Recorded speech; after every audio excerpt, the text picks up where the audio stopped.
বিকাশের খবর জানতে আমি শয়তানদের সঙ্গে মিশে গিয়েছিলাম ছোট সাহেব।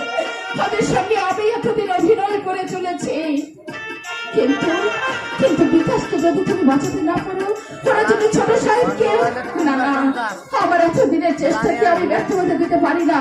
আমি বেঁচে থাকতে কিছুতে এই ছোট সাহেবের কোনো ক্ষতি করতে দেবো না।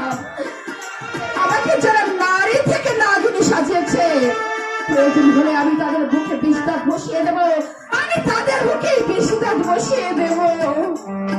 এই ধর ধর ধর, এই ওখানে খেলে